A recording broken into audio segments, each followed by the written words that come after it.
Assalamualaikum warahmatullahi wabarakatuh. Waalaikumsalam warahmatullahi wabarakatuh. Perkenalkan, nama saya Aprilia Purwanitias dengan NIM akhir 41.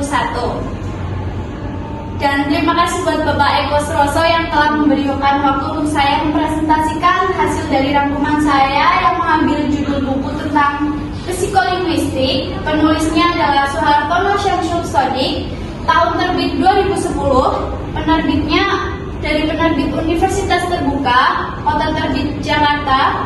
Jumlah bab ada 6 modul dan setiap modulnya berisi 2 bab, yang tebal buku 335 halaman.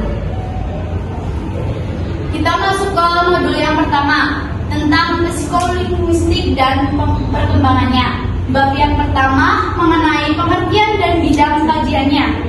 Secara etimologis, istilah psikolinguistik dibentuk dengan cara mengombinasikan dua disiplin ilmu, yakni psikologi dan linguistik. Dalam pandangan tradisional, psikologi merupakan disiplin ilmu yang diorientasikan untuk mengkaji seluk-beluk stimulus, respon, dan proses berpikir yang mendasari lahirnya stimulus atau respon. Dalam pandangan modern, psikologi merupakan disiplin ilmu yang diorientasikan untuk mengkaji proses berpikir manusia dan berbagai bentuk manifestasinya yang mengatur perilaku manusia secara umum. Berbeda dengan psikologi, linguistik merupakan disiplin ilmu yang diorientasikan untuk mengkaji seluk-beluk bahasa dari segi sejarah, struktur, kaidah, penerapan, dan perkembangannya. Selanjutnya untuk bab yang kedua tentang sejarah perkembangan psikolinguistik. Rintisan kerjasama antara psikologi dan linguistik sudah ada sebelum psikolinguistik eksis sebagai disiplin ilmu. Linguis Jerman Wilhelm von Humboldt misalnya pada awal abad ke-19 telah merintis kajian tentang hubungan bahasa dan pikiran. Von Humboldt membandingkan tata bahasa dari bahasa yang berbeda dan membandingkan perilaku bangsa penutur bahasa itu. Dalam kajian tentang hubungan bahasa dan pikiran, Sapir menyimpulkan bahwa bahasa mempengaruhi pikiran manusia. Ketika masih dipengaruhi psikologi mentalisme, Bloomfield berpendapat bahwa bahasa merupakan ekspresi pengalaman yang lahir karena kuatnya tekanan emosi.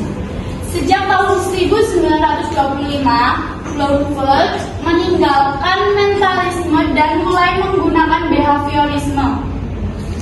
Ia menerapkannya dalam teori bahasanya, yaitu linguistik struktural atau linguistik taksonomi. Menurut Jesperson, bahasa bukan suatu entitas atau benda, melainkan simbol di dalam otak manusia yang melambangi atau membangkitkan pikiran. The Source yang menjelaskan bahasa dan keadaannya di dalam otak atau psikis memperkenalkan konsep language, parole, dan language.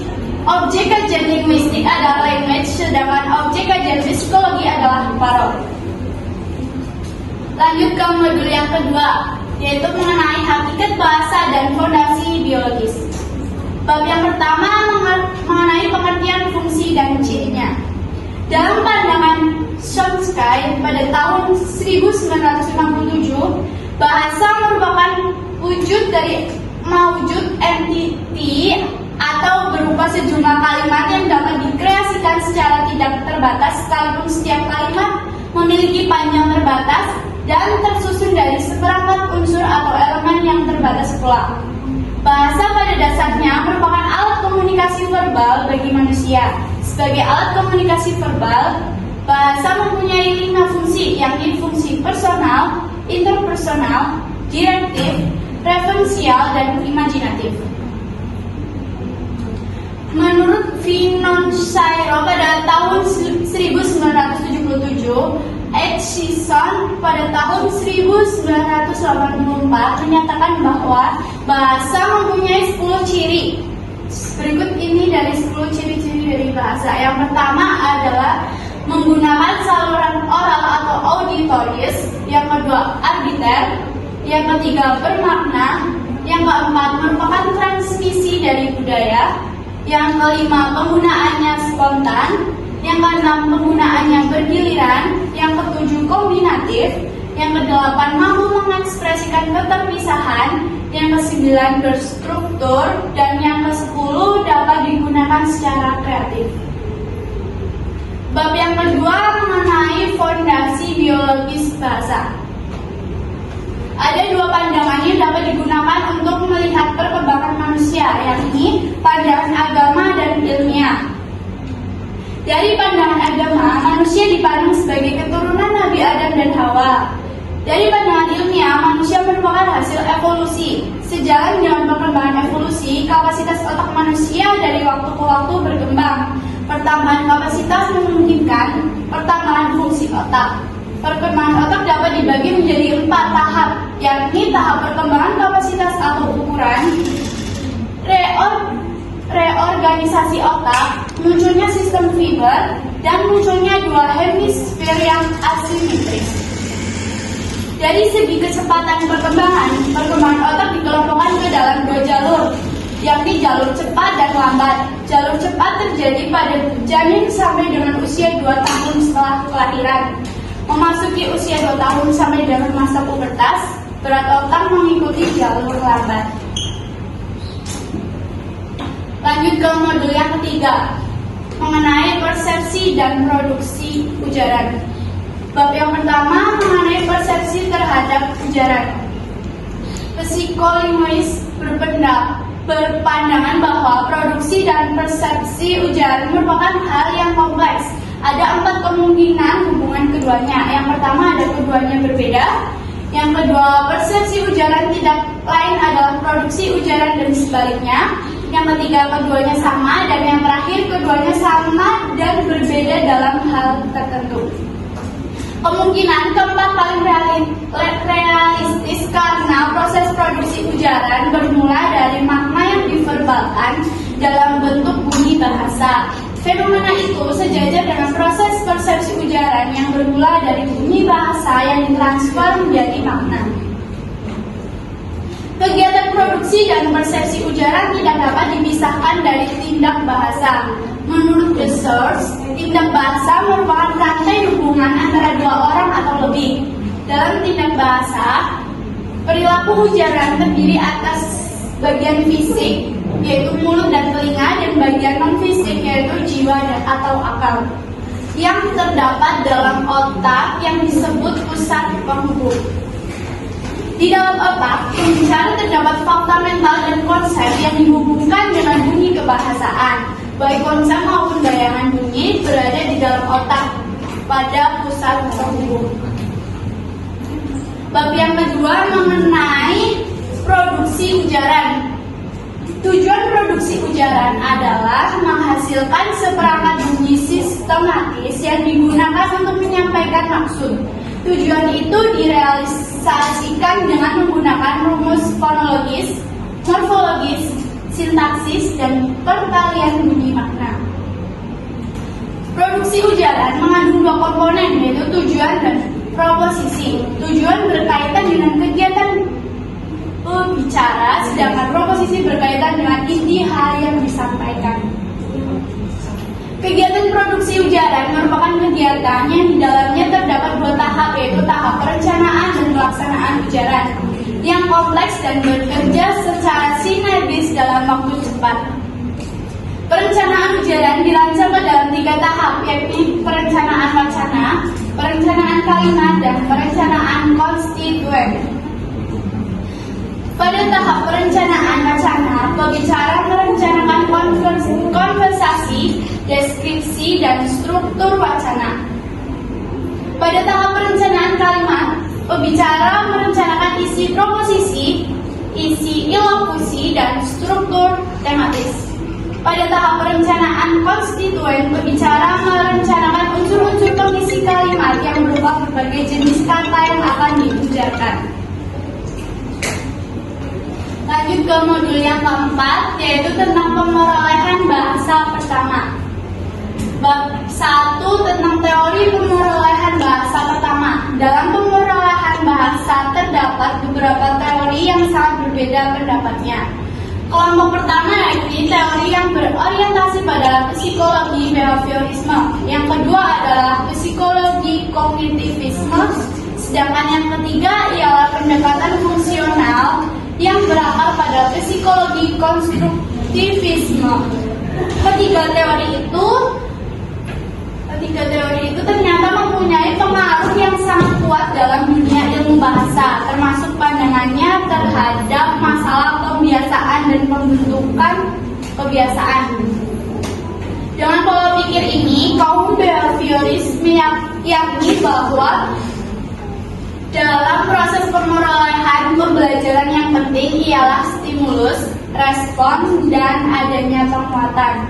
Oleh sebab itu, penciptaan kondisi yang memungkinkan anak melakukan penubian akan membantu anak untuk memperoleh bahasa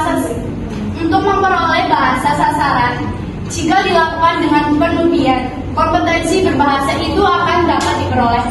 Prinsip penubian sebagai teknik utama dalam pemerolehan ini menyiratkan adanya pengakuan bahwa manusia adalah botol kosong yang sangat bergantung pada pandangan kebahasaan. Bab yang kedua mengenai perkembangan bahasa pada anak. Tentang waktu pemerolehan konsonan dan vokal tertentu pada bayi terdapat perbedaan dari hasil beberapa penelitian. Akan tetapi, dalam hal urutan pemerolehannya tampaknya ada pola yang terstruktur, hampir sama antara anak barat dan antar anak Indonesia. Pertama-tama memperoleh vokal A, kemudian disusul oleh konsonan P dan M yang diikuti oleh T dan K, dan disusul oleh vokal I dan U. Bunyi-bunyi Afrika T dan D dikuasai lebih belakang lagi dan secara umum dikuasai pada gelombang paling akhir adalah bunyi R. Anak-anak yang sudah menguasai bunyi R dihipotesiskan sudah menguasai bunyi hambat, bunyi frikatif, dan bunyi Afrika. Demikian pula anak Indonesia yang sudah menguasai bunyi DZ dapat digunakan ia sudah mampu melafalkan K dan G. Kemampuan melafalkan konsonan tertentu sebelum konsonan atau vokal yang lain tersebut tidak lain disebabkan oleh faktor perkembangan fisiologi organ-organ bahasa anak. Pemerolehan morfologis merupakan bagian dari pemerolehan sintaksis. Kaidah-kaidah internal kata diperoleh anak secara bertahap dari kaidah yang ajib atau konstan atau fixed menuju kaidah yang mengandung banyak pilihan dan terus kepada kaidah yang mengandung banyak pengecualian. Pemerolehan morfologis juga bergerak dari bentuk yang sederhana menuju kepada bentuk yang kompleks. Bentuk diperoleh paling awal dalam pemerolehan morfologis bahasa Inggris karena ciri ing yang ajib dan maknanya pun tidak pernah berubah. Demikian juga S yang diperoleh secara urut dari S untuk jamak, S untuk posesif, dan S untuk orang ketiga tunggal. Itu mengapa demikian? Karena sufiks S pada jamak melekat pada kata, S pada posesif melekat pada frasa, dan S pada orang ketiga tunggal melekat pada klausa. Pemerolehan sintaksis anak dimulai sejak tahap penguasaan ujaran satu kata USK. Pada USK yang sering disebut dengan ujaran holofrastis ini, sebenarnya anak sudah menyusun struktur kebahasaan. Tahap berikutnya ialah ujaran dengan dua kata UDK. Pada tahap UDK ini, anak telah mampu untuk memproduksi bahasa sasaran. Meski terdapat perbedaan pandangan antara yang setuju bahwa pada UDK selalu mengikuti pola tata bahasa pivot atau tidak. Pemakaian dan penggantian kata-kata tertentu pada posisi yang sama menunjukkan bahwa anak telah menguasai kelas kata sederhana dan mampu secara kreatif memvariasikan fungsinya. Dalam pemerolehan leksikon, ada dua prinsip yang tampaknya secara taat asas diikuti anak, yaitu prinsip sini atau her dan ini atau now. Dalam prinsip ini, kosakata yang konkret akan lebih mudah dan lebih awal diperoleh daripada kosakata yang abstrak. Kosakata yang lebih sederhana akan lebih dulu diperoleh daripada kosakata yang rumit. Secara umum, kata benda yang lebih nyata wujudnya diperoleh paling awal. Baru disusul kelas kata kerja dan adjektiva. Kata-kata fungsional atau kata tugas diperoleh paling akhir. Pengetahuan awal atau prior knowledge atau pengetahuan tentang dunia, knowledge of the world, berpengaruh besar terhadap pemerolehan semantik anak. Berdasarkan pengetahuan dunia, inilah si bayi memperoleh semantik bahasa dunianya dengan cara meletakkan makna yang tetap kepada urutan bunyi bahasa tertentu. Karena sifatnya yang abstrak, beberapa teori pemerolehan semantik yang dikemukakan yaitu A. Hipotesis fitur semantik, yang B. Hipotesis hubungan-hubungan gramatikal, yang C. Hipotesis generalisasi, dan D. Hipotesis primitif universal. Secara nurani, bayi sudah dibekali dengan kepekaan pragmatik. Kesantunan berkomunikasi ini sudah dikuasai secara amat sederhana sejak bayi dapat melafalkan USK. Menurut para ahli, pemerolehan pragmatik anak meliputi yang A. Pemerolehan niat komunikatif dan pengembangan ungkapan bahasanya, dan B. Pengembangan kemampuan. Modul yang kelima tentang pemerolehan bahasa kedua. Yang bab pertama mengenai pengertian pemerolehan bahasa kedua. Konsep B2 memiliki 3 ciri, yaitu urutan pemerolehannya, kesempurnaan penguasaannya, dan fungsinya dalam kehidupan. B2 adalah bahasa yang diperoleh anak setelah mereka memperoleh bahasa lain. Jika penguasaannya belum sempurna, bahasa yang diperoleh kemudian pun disebut bahasa 1, dan bahasa 2 memegang peran yang kurang kuat dibanding bahasa 1 dalam mengekspresikan emosi seseorang. Pemerolehan bahasa kedua memiliki 3 ciri, yaitu yang pertama, pembelajaran bahasa terjadi dalam interaksi sosial antar individu atau antara guru dan siswa yang di dalamnya berlaku hukum-hukum sosial. Yang kedua, pembelajaran tumbuh dan berkembang menuju ke kedewasaan berbahasa 2. Sehingga dalam proses ini pengajar diharapkan memberikan segala pengalamannya untuk membantu pembelajaran. Dan yang ketiga, proses pembelajaran merupakan kesempatan sebesar-besarnya bagi pembelajar untuk melakukan respons. Magang terampil berbahasa, tidak hanya duduk dan diam. Perbedaan antara keduanya akan muncul pada suasana pemerolehan. Suasana itu ditandai oleh yang pertama ada kesadaran pembelajaran, yang kedua waktu, yang ketiga tempat, yang keempat ada motivasi dan tujuan, yang kelima praktik dan pelatihan, yang keenam umur pembelajar, dan yang ketujuh ada alat bantu pemerolehan, dan yang kedelapan ada pengorganisasian. Lanjut, bab yang kedua mengenai teori pemerolehan bahasa kedua. Teori belajar bahasa kedua dirumuskan dalam beberapa hipotesis, yaitu yang pertama ada hipotesis kesamaan pemerolehan, yang kedua hipotesis pemerolehan dan pembelajaran, yang ketiga hipotesis masukan, yang keempat hipotesis urutan alamiah, yang kelima hipotesis monitor, yang keenam ada hipotesis saringan afektif, dan yang ketujuh ada hipotesis konstruktif. Di samping itu, di bahasa juga ada 2 teori yang berada pada paradigma yang hampir berhadapan, yaitu teori behaviorisme dan teori kognitivisme dalam pemerolehan bahasa kedua. Hipotesis kesamaan pemerolehan atau hipotesis identitas menyatakan adanya kesamaan dalam proses belajar bahasa 1 dan belajar bahasa 2. Kesamaan antara B1 dan B2 itu terletak pada urutan pemerolehan struktur bahasa seperti modus interogasi, negasi, dan morfem gramatikal. Hipotesis pemerolehan dan pembelajaran mengategorikan peningkatan kompetensi berbahasa orang dewasa ke dalam dua cara, yaitu pemerolehan dan pembelajaran. Pemerolehan merupakan proses penguasaan suatu bahasa melalui cara bawah sadar atau alamiah dan terjadi tanpa kehendak yang terencana. Sementara itu, pembelajaran adalah suatu proses yang dilakukan secara formal, terencana dengan sistematis, diterima dengan logika, dan hasilnya terjadi di dalam kelas. Hipotesis masukan menyatakan bahwa seseorang menguasai bahasa melalui masukan yang dapat dipahami, yaitu dengan memusatkan perhatian pada pesan atau isi dan bukannya pada bentuk bahasa. Dalam menguasai bahasa, pembelajaran memerlukan kompetensi linguistik lebih dari yang telah dimiliki pembelajar, yaitu konteks, pengetahuan tentang dunia, dan informasi ekstralinguistik pembelajaran.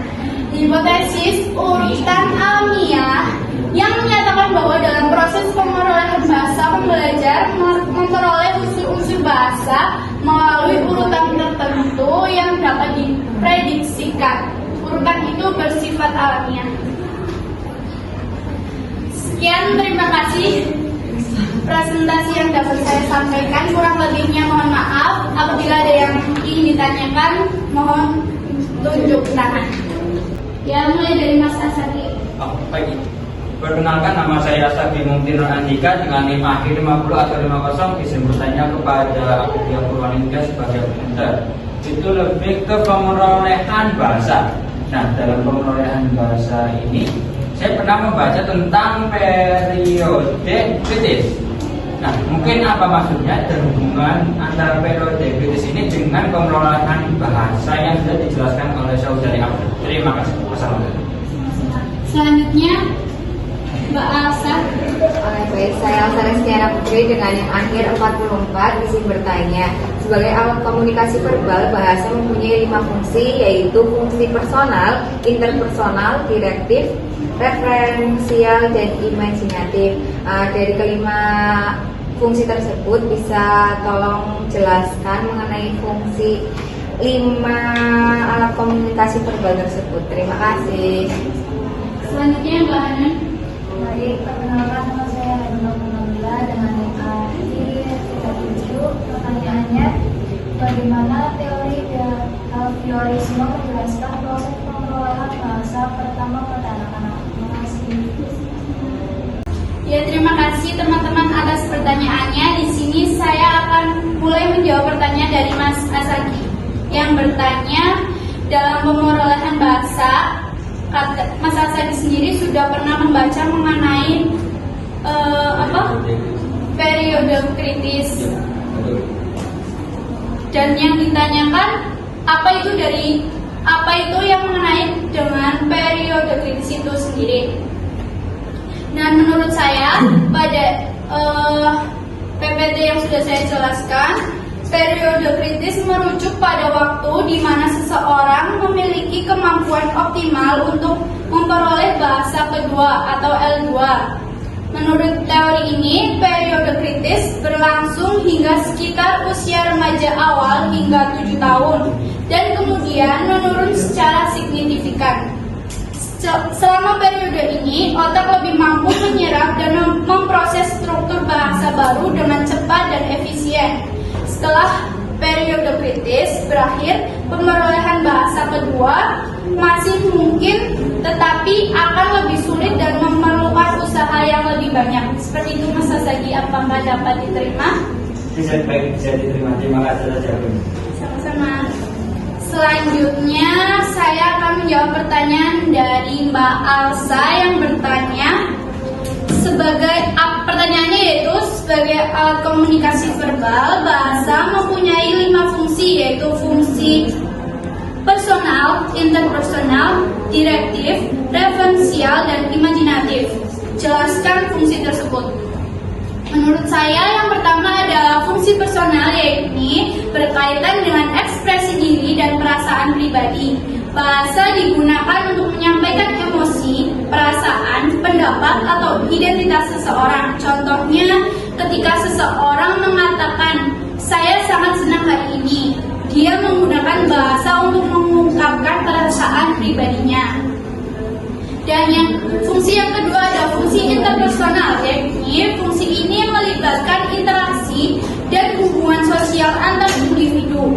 Bahasa digunakan untuk membangun dan memelihara hubungan sosial seperti dalam percakapan sehari-hari, memberikan salam atau berterima kasih. Misalnya saat seseorang mengatakan apa kabar atau terima kasih, dia sedang menggunakan bahasa untuk tujuan interpersonal.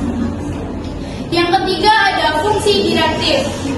Fungsi direktif berkaitan dengan upaya mempengaruhi atau mengarahkan tindakan orang lain. Bahasa digunakan untuk memberi perintah, sementara perintah meminta sesuatu atau memberikan instruksi. Contohnya ketika seseorang mengatakan tolong tutup pintu, dia menggunakan bahasa untuk memberikan arahan atau perintah. Dan yang keempat adalah fungsi referensial. Fungsi referensial berhubungan dengan penyampaian informasi atau fakta. Bahasa digunakan untuk menjelaskan, menguraikan, atau menyampaikan data dan pengetahuan tentang dunia. Misalnya, dalam kalimat air mendidih pada suhu 100 derajat Celcius. Bahasa ini digunakan untuk memberikan informasi faktual. Yang kelima ada fungsi imajinatif. Fungsi ini berkaitan dengan penggunaan bahasa untuk berkreasi atau berimajinatif. Bahasa digunakan dalam sastra, puisi, cerita, atau ungkapan kreatif lainnya. Contohnya, ketika seseorang menulis cerita fiksi atau puisi, dia menggunakan bahasa dalam fungsi imajinatif untuk menggambarkan dua atau situasi yang tidak nyata dan atau khayalan. Seperti itu Mbak Alsa, apakah dapat dipahami? Dapat dipahami. Terima kasih Mbak April.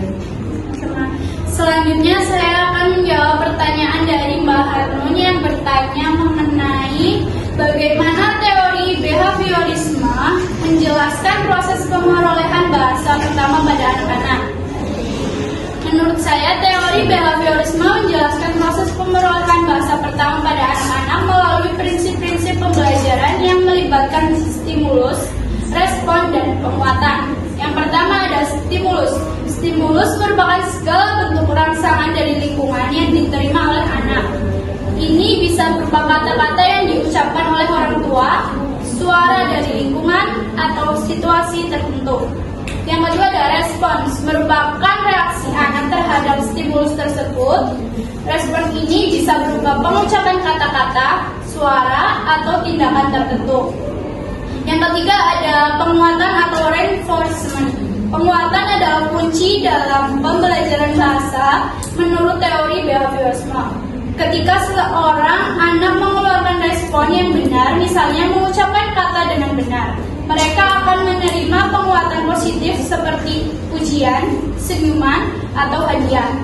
Penguatan ini meningkatkan kemungkinan bahwa perilaku tersebut akan diulang di masa mendatang. Seperti itu Mbak Hanun, apakah dapat dipahami? Ya, dapat dipahami. Terima kasih Mbak April. Mungkin semua pertanyaan dari teman-teman sudah saya jawab. Sekian presentasi yang dapat saya sampaikan, kurang lebihnya mohon maaf. Wassalamualaikum warahmatullahi wabarakatuh. Waalaikumsalam warahmatullahi wabarakatuh.